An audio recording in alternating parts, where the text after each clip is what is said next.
Hello and welcome to Movies on the Side. This is Stephen Robles. And this is Nate Baranowski. And we're coming in hot because today we're coming off a little bit of a break because I've been traveling, but I saw this movie while on the road, the 2016 animated film Moana. Moana. We're going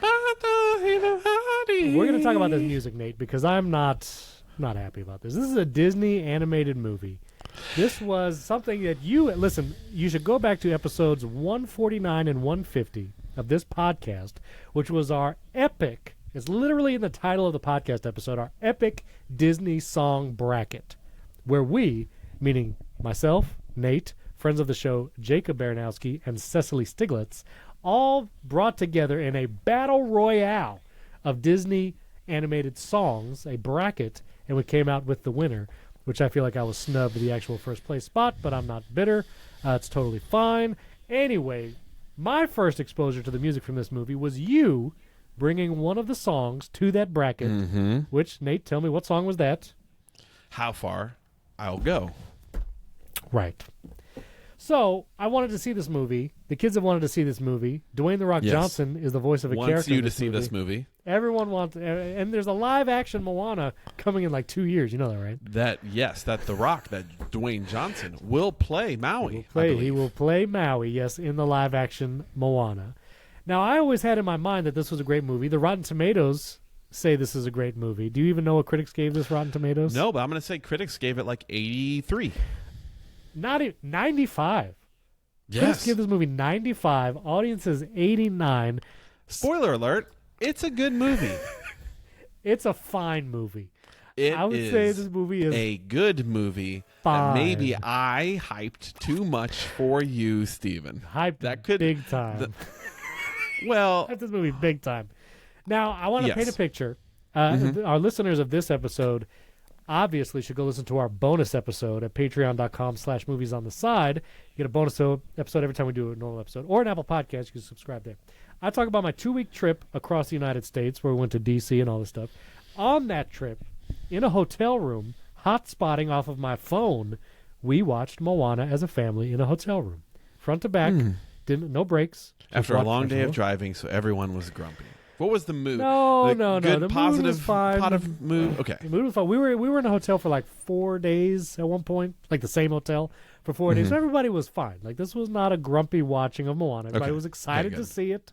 Yes. So I was like, all right, let's watch Moana. Nate wanted to do Moana for the podcast. Yes. So we turned this movie on. Yes. And, it's a Disney movie. It's fine. Yes. There's lots of magic. Yes. They do the whole exposition story at the beginning. There's the magic thing. Maui's got a magic hook. There's the magic hook in the heart of Tafiti. Tafiti. You got Tafiti and Teka. So you got this whole story. It's fine. Nate, by the time I get to the end of this movie, I'm just going to say it right here. I'm like meh on this movie. I'm meh on the music. This movie has one good song, and I'll stand on that. One good song. Every other song in this movie is meh. Defend another song to me. Tell me another song that you would say this is a good song. I think that Song of the Ancestors, is... Are we spoiling this movie? Hey, this movie's from 2016. I mean, this movie's like 7 years old. Okay, so we're going to say it. Spoilers for more. Okay. Yes. So, that was I might have got that pitch perfect. Play that right after mine. I might have had that. You might have had that. I'll play it. If I'm off, I'm sorry. Okay. So, Song of the Ancestors is maybe one of the coolest... It's like a mini song. It's not even a full song. It is during Moana's darkest times. Yes. She is in a very, very, I think this movie does a great job of how scary it would be to take off in a little raft across the sea. Felt a little Castaway. As a one person. There's a lot of Castaway vibes coming off that island. I just want to say that. There is the Song of the Ancestors, and I think it's great, and it ends with her singing this. You want me to play the song? I Am Moana. So here's my thing about that song. It basically just leads into a reprise of the one good song. But it is not the same melody as How Far I'll Go. It's not. It's not the same. If you didn't have that reprise part at the end, it wouldn't be that good of a song. No. It's very good as it ends in I Am Moana, because what she is doing is she is like reassuring herself, and Sure, it grows. It starts with like, I am the daughter of the village chief. We are descended. And it starts like meek. I understand. And she's scared. And along the way, and she says the call isn't out there at all. It's inside me. It's this like, it's this realization like it's not this that makes me happy. It's coming. Yeah, okay. Okay. Ish. It's not. I don't think it's a good song. She dives down. She goes down into the water. She comes back up and emerges. All right, Nate. I'm gonna enough flowering about this one. Okay. Song. What about Dwayne the Rock Johnson's? No. You're welcome. I want to stay on music for a second because I'm still on that. I'm still on my next song. Oh yeah, Dwayne the Rock Johnson song. You're welcome. That was like it's fun. It's a goofy, fun song. That was the most D-level Friend Like Me version, like kind of song. It was basically the Friend Like Me of this movie. His voice isn't great. His voice isn't great. He's not a singer, that's fine, but even the song itself, like it's not super catchy. It feels too much like Friend Like Me. It's not different enough. I feel like it's no. It was like D-level Friend Like Me. What about the like Voyager song? Forgettable. The one I don't even know. Lin actually sings in. I don't even know. Away, we set a course to find. That's fine. A brand new island everywhere. But it's not memorable. Not really like. I didn't remember it. Singable. The Shiny song. Have you listened to the soundtrack at all since the movie? No. I have no desire to. The Shiny song, that one song alone, I feel like takes away from any other song being possibly good, except for the one, I Am Moana song. It's not my favorite, but it's fine. It's a skippable one. Fun. It's not fun. It's a bad song. It's not fun. That whole typically I'm a little bit concerned that you're about to have an Encanto moment about 4 months from now. And you're going to come back and be like, hold on a second. I've actually listened to this soundtrack on loop now. Now, that is a good litmus test because my daughter, who is 7 years old now, when there is a musical that has happened, we will hear it for weeks afterwards. So when she saw Encanto... No request for how far I'll go, huh? None. Even in the car. Well, we were in a car for that's because hours, she looked over. Nate. That's because you said over to her, "This movie's mad, children, and you all, family, in this home, in the Robles home." I did not say. I said no such thing. We are Big Hero 6 When she watched the live-action Little Mermaid, it was all Little Mermaid all the time for the next 3 weeks. Encanto, it was Encanto for like 6 months after she saw that. Moana crawled so Encanto could walk. Is that fair? That because you saw Encanto later. Who did the music of this? This is the development of Lin-Manuel Miranda's style. Was this Lin-Manuel Miranda? Yes. He did the music for this? Mm-hmm. Okay, yeah. Then this was him just like getting the cobwebs off. Getting his feet wet. Getting his feet wet, I guess, no pun intended. But I felt like usually you're the one that like talks about how a movie is just like treasure hunt, MacGuffin after MacGuffin. And it feels like this is exactly like that whole crab scene with Shiny song. Unnecessary. Okay, I'll tell you. I think the character growth, and I think the interesting turn by Maui from being sort of a selfish coward to like basically he was going to strand Moana, like kill her in a cave at the beginning. You knew that was going to happen. Sacrificing himself. You knew that character change was going to happen like from the beginning of the movie. Like sure, he's just not like you see it coming. It's fine. I think the heroine's jersey. Yeah, the jersey. Put it in the Put the Moana jersey in the rafters. Yeah, just retire her number. Hang it up there. Yeah. No, I think her journey is one where she is great at the beginning, but there's a level of maturity, like a coming of age of the idea of this used to be just for me, and now I'm truly like for my people, for my tribe. Like I am going to sacrifice myself for this and do it. I will say I liked Moana as a character, and her arc and her story. Like Moana's cool. Like I'm cool with Moana. Moana's grandmother, the most decisive and underhanded relative I think in all of Disney history. I feel like I don't know. Are you saying derisive or decisive? Because divisive.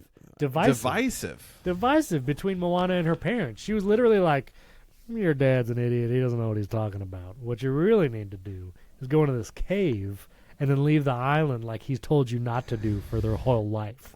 Well, if she didn't leave the cave, her island would have become rotisserie chickened. I understand, but to go behind the parents' back, like this is a very troublesome situation. I'm just saying. I get it. You're saying the grandma was kind of serving as like a a parental, like as the parent, literally, you looked at it and you said, "Hold on a second, I found the villain, and it's not the shiny the grandmother. hermit crab. It's the grandmother." She was literally undermining like Moana's parents. Which, like, listen, if you feel that strongly about it, then make a scene in front of everybody. The parents can be there to whatever. But like, yeah, you're right. Like you're right. Whispering behind the bushes, you know. I don't if like she's that. the mom of the chieftain, she should have gone to her son and basically been like, "Hey, yeah." Don't you need to like straighten up, fly right, exactly, and let your daughter go on an adventure. Now, let me tell you a negative of Moana. Okay, all right. They set up her having a cool and lovable. What is the raccoon's name from Pocahontas? Oh, sheesh. I don't. Moki. Not Loki. Loki, something different. It was Loki. Season 2 is coming. Miko. Man, that's pretty good. Miko. That was close. That was pretty good.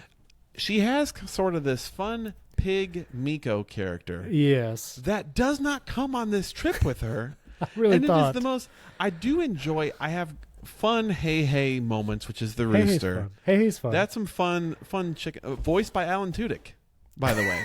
The guy who voices apparently all animals all the time for Disney. That's hilarious. But I really wanted to have some sort of animal with her that could be like a buddy. And I don't know why they left. The pig gets like written out of this movie. And I don't know why, because he's they like should have brought both. A friend. Both pig and hen. Bring them both. But anyway. I would have loved both. Yeah. What did you think about the coconut people? Did your kids like the coconut people? Because I thought they were the little pirate guys. Yeah, the little pirate dudes. I thought they were a lot of fun. I mean, they're funny. It just seems super random. Like, are they humans? Are they like? They walked so the minions could run. Sentient coconuts. Minions came before this.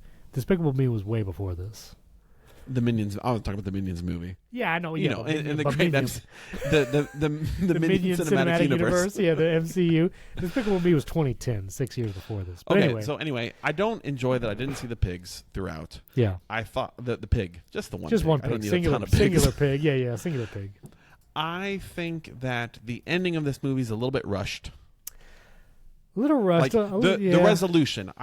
But I really like. Okay. I know you're going to say it's the same song over and over again, and it is.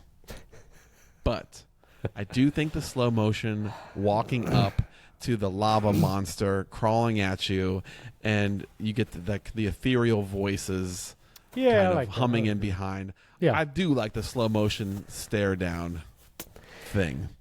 That was fine. I might have gotten a little emotional. I didn't cry in this movie. But that was an emotional, like, it was nice kind of moment. I like the slow-mo and the music. That was nice altogether. I do feel like, I don't know, the whole, like, bad guy actually being the heart of Tafiti. I don't know if that seemed a little weird. I don't know.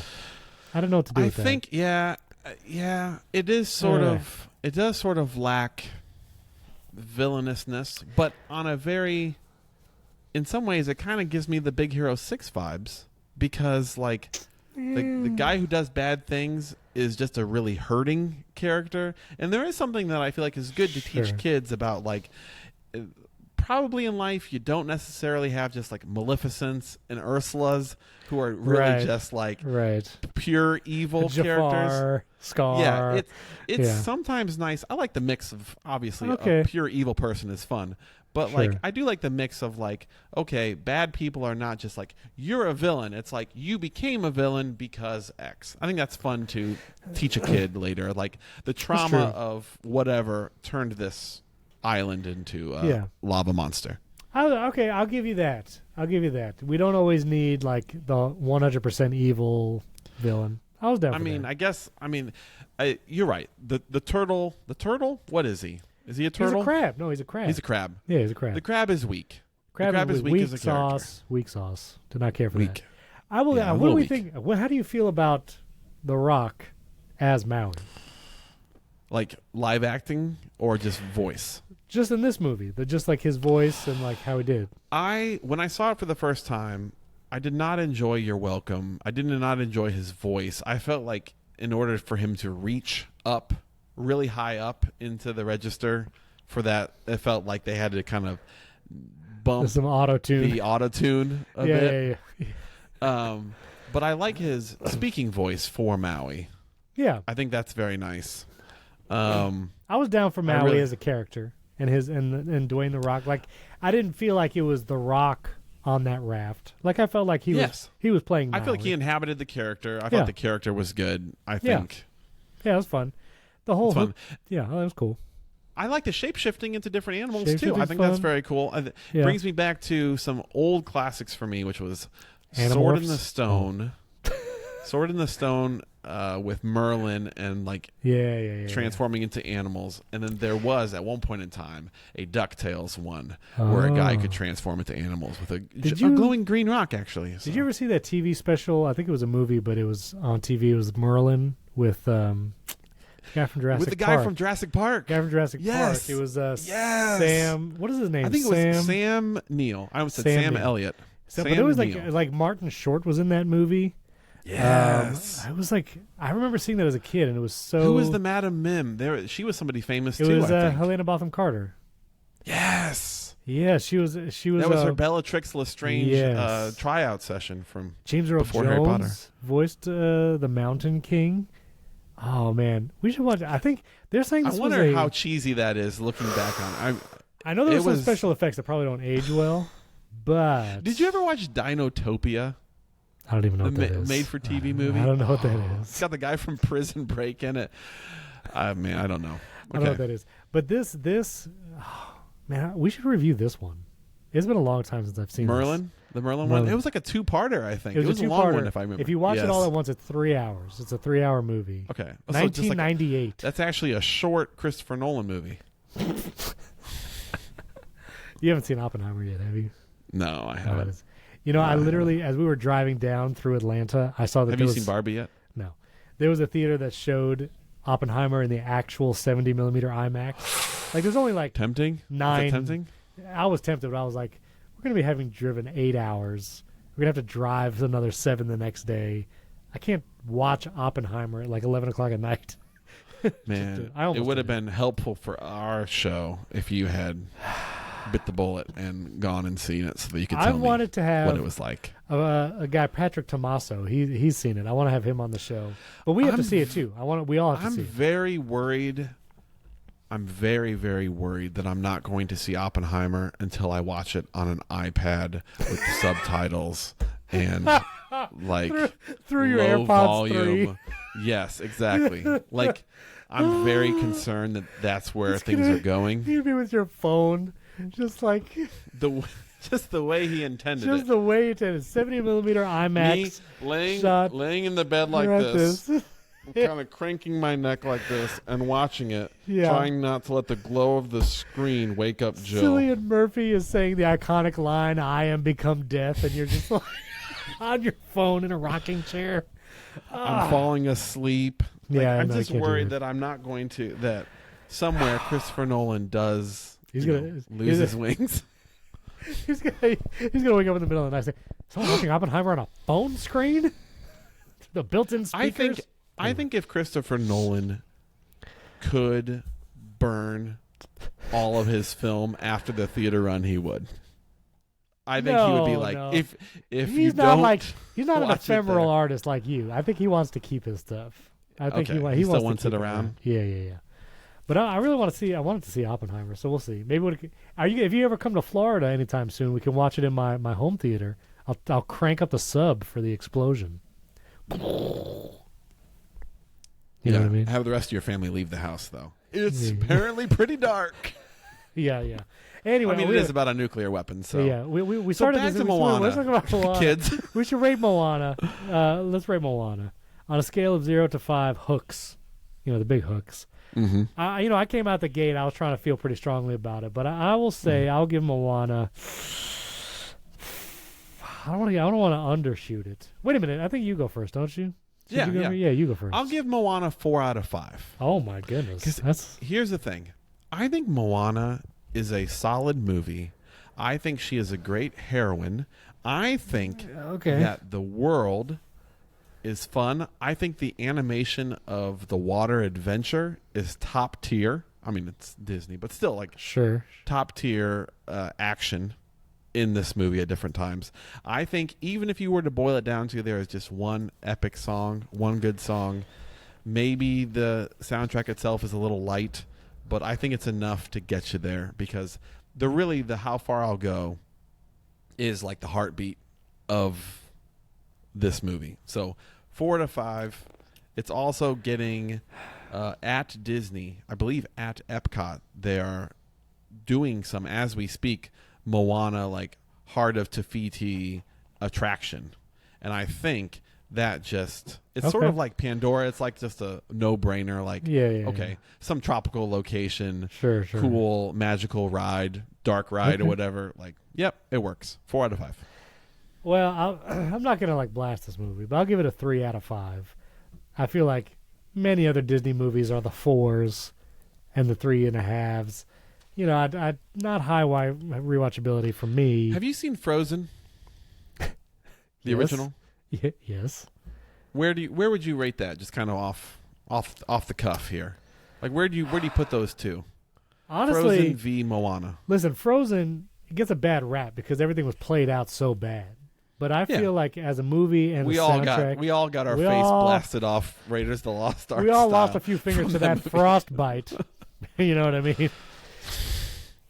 We were having Stephen, we were having a fun time. Listen, I would actually put Frozen I think objectively as much as I can, like at a 4. I would put Frozen at a 4. Yeah, like, yeah. Do You Want to Build a Snowman? Great song. Let It Go. Let It Go. Honestly, I would put other songs ahead of Let It Go. But Let I It would Go take is good. You're Welcome over he's a little bit of a fixer-upper that the rock trolls sing. If we're talking that's about a weird sort song. of. Yeah, that's a weird song. But also just Frozen's good. I mean, you got Idina Menzel. Who was the voice? Dak Shepard's Kristen Bell. Kristen Bell. Like she's great. You know, I would give that. That's a 4. I think I would give Moana a 3. It's a 3. That's all. All right, listeners, let us know if you agree, disagree. You gotta listen to our bonus episodes. Let us know what you think of my Washington D.C. tour, and you can do that at patreon.com/moviesontheside or directly on Apple Podcasts. Comment on our Instagram at Movies on the Side. We're there as well. And if you see clips of this podcast, I try to share some clips after we record. Share those out, share them around, tell your friends, all that. And as we always say, sometimes the world seems against you. The journey may leave a scar, but scars can heal and just reveal just where you are. The people you love will change you. The things you have learned will guide you. And nothing on earth can silence that quiet voice still inside you. And when that voice starts to whisper, Moana, you've come so far. Moana, listen. Do you know who you are? Shiny. Shiny. Disobey your father and leave the island. Don't pay attention to what he said for decades. Anyway. We didn't talk about this.